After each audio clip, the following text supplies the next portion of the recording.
Сегодня у нас в Авторивьере гость за рулем Фатима Смыры. Она психолог. Сегодня мы поговорим, помимо всего прочего, и о психологии водителей. Здравствуйте. Здравствуйте. В рубрике «Гость за рулем» мы традиционно проезжаем по маршрутам и говорим о различных вопросах, интересующих водителей. Сегодня, наверное, мы с вами проедем по какому-нибудь вашему основному маршруту. Вот каков маршрут? Я езжу с Афона, работаю в Сухуми, езжу с Афона. Обычно еду либо через рынок, либо, если мне нужно что-то в городе, через город. А бывает еще и через Ачадару. То есть заворачиваю здесь, и 10 минут и я на работе. Я работаю в 12-й школе на Маяке. Ну, давайте сегодня поедем через город, так будет интереснее. Давайте. Поехали? Поехали.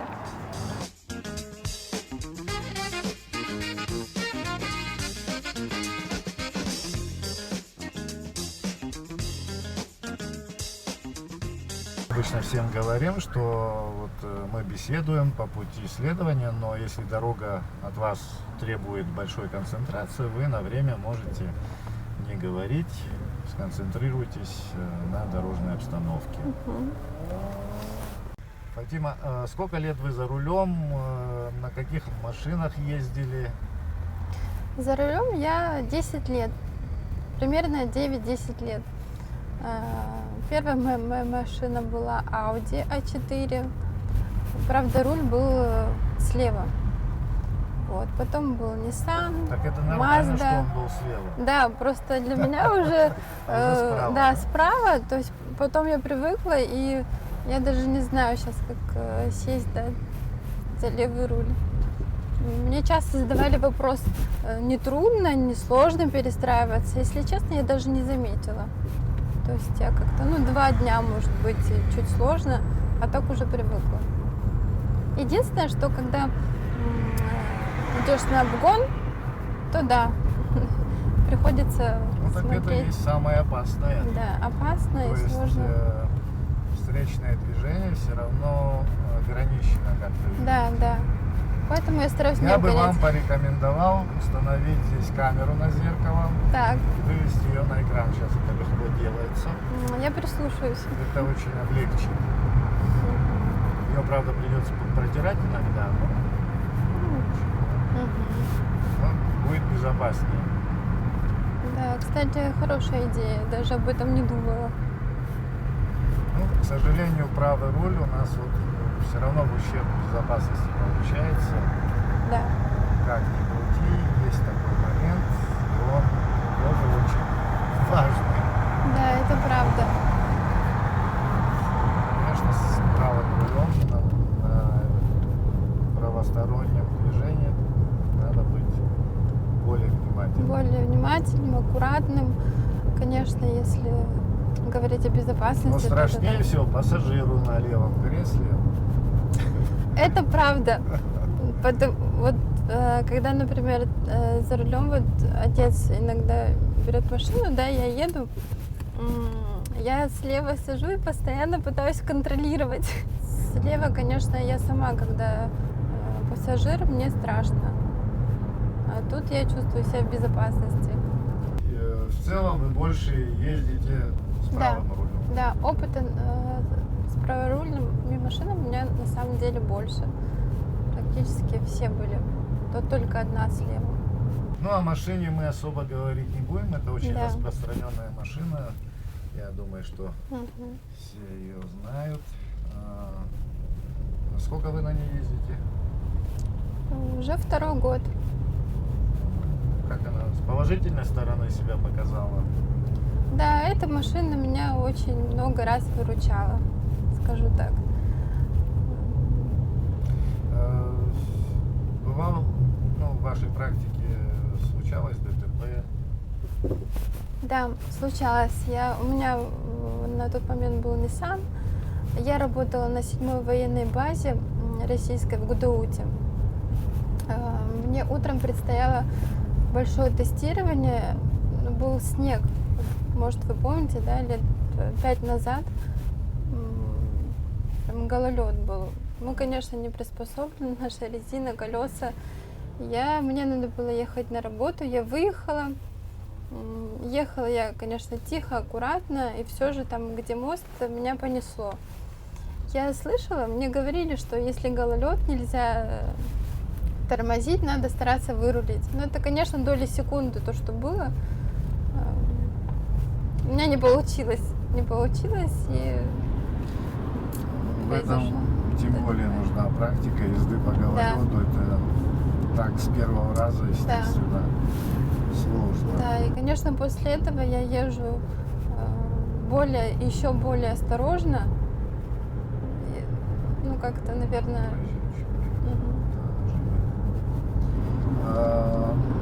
Но даже при нашем климате зимой, особенно вот в первую очередь, замерзают места, вот где мосты, Да. и места, где повороты. Вот, Да, да. наиболее обдуваемые места, а там, где мосты, тем более там и сыро, и там образовывается гололед в первую очередь. Да. Да, надо быть предельно аккуратным. Ну и как вы отделались? Очень плохо оделалась. Машину практически списали. А я была в порядке. То есть меня развернуло. Вот получается, что на задней части машины я въехала в забор. После этого, конечно, был страх садиться за руль. Я где-то год, наверное, не садилась. О, как это так, психолог? Да. Не мог себя настроить. Ну, Вот. настроила, да, настроила. Можем об этом, кстати, поговорить, даже из личного опыта. Есть такие практики, как, например, погружение. Вот, если будем говорить, да, о страхе, все равно надо садиться и делать потихоньку, там, полчаса, час, там, 10 метров, 15, но надо перебарывать себя. В общем, надо бороться со своим страхом. Надо бороться, иначе если ничего не делаешь, то наверное, там не получится. Максимально надо уверенности включать, да, вот, чтобы быстрее перебороть. Да, это работа над собой. То есть никто тебе просто так не поможет, не придет, и если ты сам этого не захочешь. Это касается, в принципе, многих страхов. А вот на той работе, когда вы в военной части работали, вы тестировали водителей тоже, да, в том числе? Там военнослужащие, они контрактники, офицеры и срочники, да, там, ну, водители, естественно, это срочники или контрактники. Они проходят тестирование плановое 1 раз в 3 месяца. Нет на психическую устойчивость и суицидальный риск. Вот это тесты обязательные. Без них ни оружие, ни машину, конечно, никто не доверит. Есть такие акты допуска, вот, куда вписаны фамилии, допущен, либо нет. Вот так. В общем, мы едем так вот через центр города, так, чтобы было поинтереснее и было о чем рассказать. Ну, когда вы едете просто по дорогам, наблюдаете за водителями. Касаемо психологии, что вам в глаза вот бросается?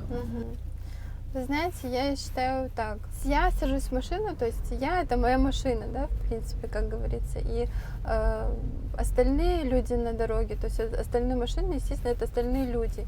И надо соблюдать тоже уважение. Так же, как мы общаемся, да, в обычной жизни, встречаясь с людьми, мы также должны общаться, в принципе, взаимодействовать на дорогах. Потому что по-другому нельзя, Да, невозможно. Свои определенные отношения. Да, свои отношения, свои правила, которые, конечно, надо соблюдать. Если мы не будем соблюдать правила, то что будет? Я не буду, тот не будет, вы не будете, будет хаос. Да, и когда человек с опытом, они настолько четко должны быть отработаны, что молниеносно, там, в течение секунды человек соображает, что сделать в данный момент. Да. Пропустить, То уступить. есть он быстро должен уметь оценивать обстановку и да, конечно. быстро реагировать. Конечно, да. Бывает, конечно, агрессия на дороге, да, как и в повседневной нашей жизни. Например, можно сказать, да, в таком случае, к примеру, я еду домой, едет впереди мужчина уже пожилого возраста. Значит, я знаю, что если медленно едет, да, то нужно как перестраиваться вправо. Он, значит, не перестроился, и там несколько машин проезжают, очень возмущенно сигналят ему. Я считаю, что можно проявить какую-то выдержку, ну, объедьте, да, может, он просто задумался, ну, в силу возраста какого-то, да, все может быть. Мы не знаем, какие мы будем в старости и как мы будем ездить Да, по бывает, дороге. наблюдаешь, что вот только загорелся светофор, там полсекунды прошло, уже сигналит кто-то. Ой, это вообще, Выдержки да, никакой нет. то есть там секунды, две, все уже сигналит. Ну, понятно, сзади. если 2-3, все-таки это уже Да. надо человека разбудить. Растормошить, да. Растормошить, да, немножко. Мгм. Здесь вот на светофоре в данном случае Мгм. высадили пассажира. Да, очень неудобно. Очень никому не советуем делать такие вещи. Да. Раз уже у нас сегодня гость психолог, мы спросим, есть ли разница в поведении за рулем, допустим, мужчины и женщины. И если есть, то почему? Да, разница, безусловно, есть. Вы знаете, как и, в принципе, опять-таки, как и в жизни, да, вот женщина как, она живет эмоциями. Мужчина более поступает логично. Можно отметить там плюсы и минусы. На самом деле, женщина – это мать. Да, мать, конечно, у нее играет инстинкт самосохранения. То есть женщины водят аккуратнее, возможно, машину, чем мужчины. Но в каких-то стрессовых ситуациях мы можем повести себя, как сказать, неразумно, да, что ли. Бывает такое, что да, что-то случается, женщина бросает руль или там, я не знаю, перепрыгивает на другое сиденье. А мужчина ведет себя более логично. То есть он собирается и решает правильно, как поступить в той или иной ситуации. И когда ты эмоционально живешь, да, какая-то стрессовая ситуация, получается так, что, конечно, может быть страх, испуг и так далее. Ну, да, не можем сконтролировать, да. Этому. Даже есть определенные техники, да, когда можно себя успокоить. Например, что-то произошло, ну, не критичное, там, чуть не сбила человека, да, например, или чуть не ударила машину. Лучше просто припарковаться, остановиться, не продолжать движение в том же состоянии, потому что ты испугалась. После стресса лучше немножечко Да, остановиться, прийти в себя. Нормальное такое состояние. Да, а потом уже продолжать. Даже если там нельзя остановиться, лучше включить аварийки, постоять, чем в следующем там кого-то, не дай бог, ударить или самой. Ну, в общем, в экстремальных ситуациях все-таки женщина, она, ну, как бы может ошибиться больше, ну, как сказать, то есть, ну, страх может и помешать. Может, да, в экстремальных ситуациях. может помешать страх.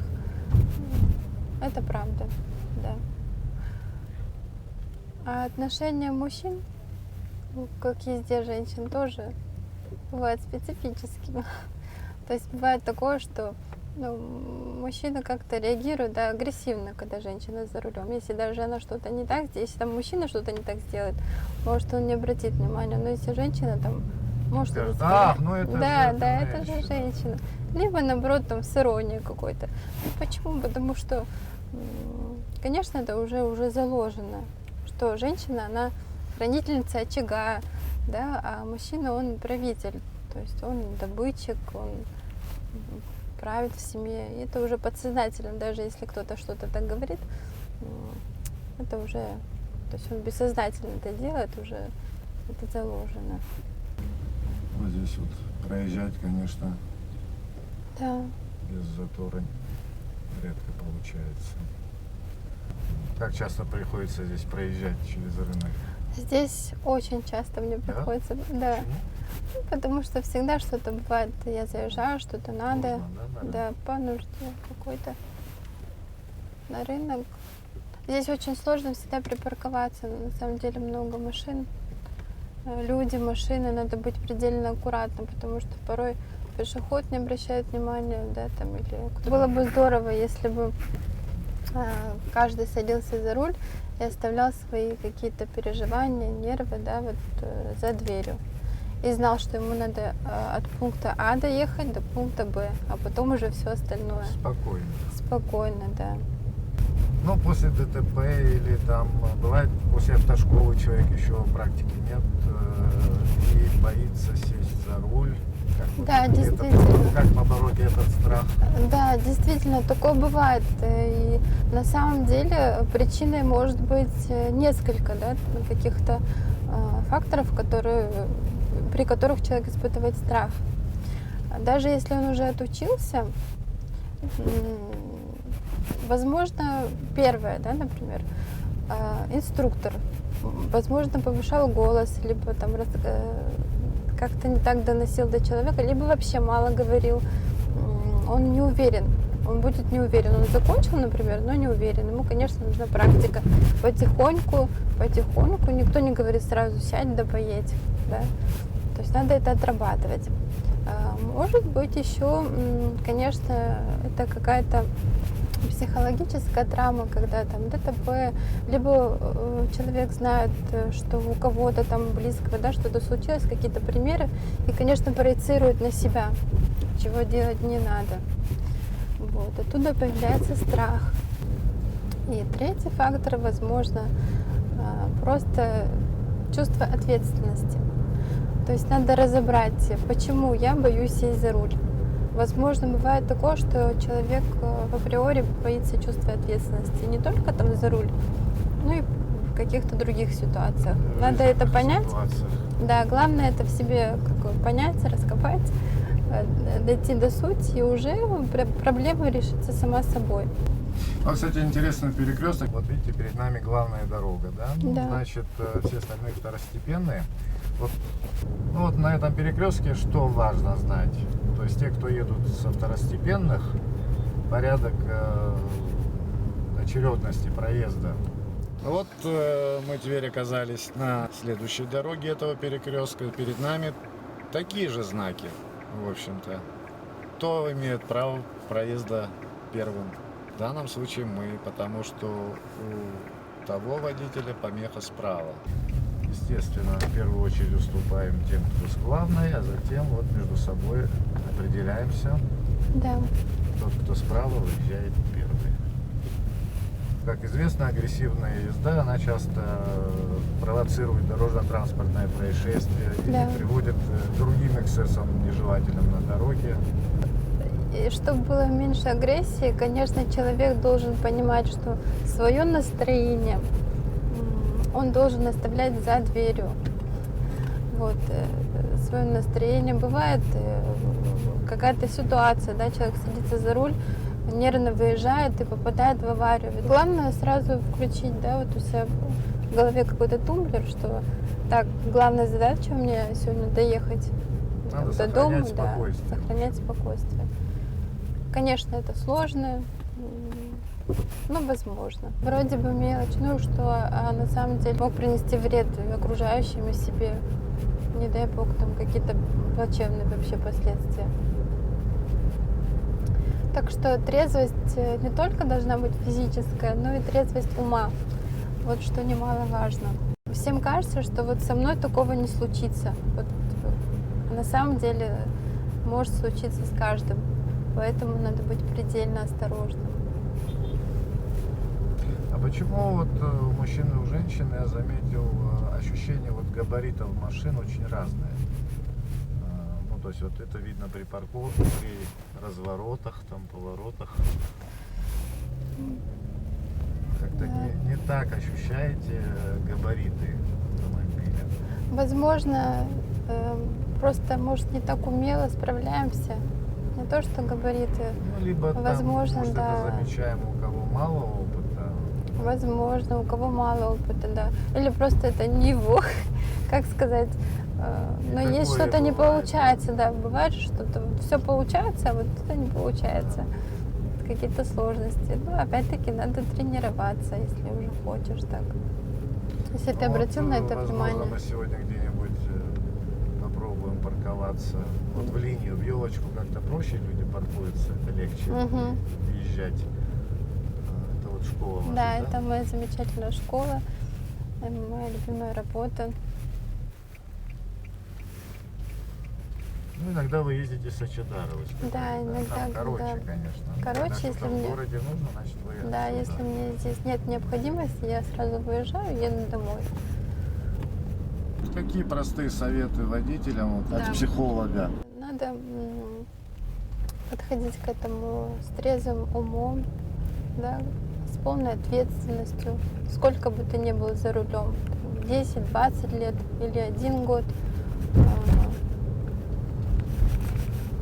понимать, что если ты садишься за руль, то все, ты несешь ответственность. Много случаев, когда молодые люди берут машины, и девушки, и парни, и просто, как сказать, самовыражаются, да, скоростью Да, какой-то они или форсажем. самовыражаются, но вы как психолог, наверное, скажете, что у них нет чувства страха еще. Ну, пока может такого, да, инстинкта самосохранения. Они больше там хотят Саморазвитые, как-то себя, по-моему. да, преподнести. Конечно, старшие должны присматривать за молодежью, долго разговаривать, наблюдать. Может Каким-то быть, образом родители должны знать, как ездят их дети все равно. обязательно. То есть это Да. все Вообще, равно в наших условиях вам все равно кто-то скажет, там, вот я видел да. сегодня там. Кстати, вот вы знаете, кто-то реагирует на критику, да, там не очень хорошо. А я считаю и буду благодарна, если кто-то, да, даже и просто знакомый увидел и сказал, там, твой ребенок сегодня там на дороге вытворял такое, что я буду благодарна. Ну, Скажу конечно, спасибо, это что лучше, вы что меня вы сказали. предупредили, да. То есть это правильно. И я скажу, если там кто-то что-то, я скажу, потому что я тоже хочу, чтобы мне сказали. Лучше тебя предупредят, там, предупрежден, вооружен, да? Уже там я могу провести беседу и так далее. И знать уже, что мне дальше делать. Хочу сказать, есть там не только минусы, да, и отметить плюсы тех же наших водителей, что я знаю, что не знаю, любой человек, если вдруг что-то случится на дороге, он не останется без внимания. Спустит колесо, да, или загонится бензин, все что угодно. Наши люди обязательно остановятся и помогут. Там, знают, не знают, долго не придется ждать, да. Ведь на самом деле это тоже немаловажно. То, что отношение такое. Да и дорогу уступают часто. Особенно... Ну, вы, женщина, хотите, наверное, чтобы всегда вам уступали. А сами уступаете? Уступаю. Скажу честно, уступаю. Я же хочу, чтобы мне уступали, значит, надо тоже уступать. Если человек хочет себе хороших отношений, конечно, он тоже должен хорошо относиться. Хочу сказать, что надо быть не только вежливым. да, и вот вежливым, да, конечно. Понятное дело, что никто ни от чего не застрахован. Иногда, кстати, очень опытные тоже переоценивают свои возможности. Да, и такое бывает. Такое тоже бывает. И опытные, и неопытные, да, переоценивают. Но по факту бывает, ты едешь, на тебя наедут эти. Тоже надо, даже правильно, если ты едешь, только смотреть по сторонам, на тех же светофорах все равно. Ну вот когда мы говорили об агрессии на дорогах, вот там какую-то роль играет музыка, вот какая у вас играет? Угу. Вообще интересный вопрос. Знаете, я бы посоветовала водителям включать спокойную музыку, то есть Не рок. не рок, да, даже где больше музыки и меньше слов, я бы даже сказала. Вот. А еще можно, вот из личного опыта, бывает, если сложный день такой, какой-то тяжелый день, да, ты едешь или там даже когда ты спешишь, можно просто выключить музыку и просто концентрироваться на дороге. Я так делаю, честно сказать, когда я устаю, я просто выключаю, да, и еду в тишине. А кто хорошо поет, может сам спеть за рулем. Вообще громко слушать музыку за рулем.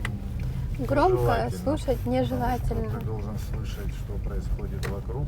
Да, обязательно слышать, находиться, да, здесь и сейчас. Сигналят тебе там, или вообще шумы Да. проезжающие машины или настигающие. Да, это так. Часто можно заметить, да, вот едет машина, там останавливается, прям с нее звучит очень громко музыка. Ну, еще какая-нибудь такая тяжелая. Мы тоже, да, часто можем наблюдать. Да. На самом деле это вообще может быть даже настроение человека внутреннее, да, какое-то. И вот он как-то хочет заглушить свой вот этот настрой, может, какую-то подавленность или там хочет поднять себе как-то настроение. Он уже бессознательно просто включает такую музыку и погромче, как бы заглушить свои какие-то переживания. Смотря какая музыка. Вернемся здесь где-нибудь. Сюда? Да. Попробуем парковаться. Мы покажем и как выезжать с парковки, и как парковаться в этом случае. Порядок парковки обычно указан, и встаете так, как стоят все. Да. Не надо Точно. выделяться. Здесь в таком случае принцип какой? Проедете корпусом немного до середины машины, впереди стоящей, а потом выворачиваете вот так. Поняли? Вот выворачивать Вот сюда. смотри, встаешь вот, допустим, полкорпуса этой машины сбоку, потом крутишь руль вот так, чтобы заехать. Передом никогда не заедешь в такую дырку. Нормально. Я-то Никогда думаю, не что у делали меня не такое? получается. Да. В общем, Фатима, давайте попробуем припарковаться классическим образом. Многие, к сожалению, плохо справляются с этой задачей. Вы знаете, да, как это сделать и Да, Покажем? покажем. на деле. Давайте. Ну, наиболее сложная парковка, когда надо ехать вот в определенный отрезок между машинами, припарковаться там. Так, еще. Так. Так, теперь руль вправо.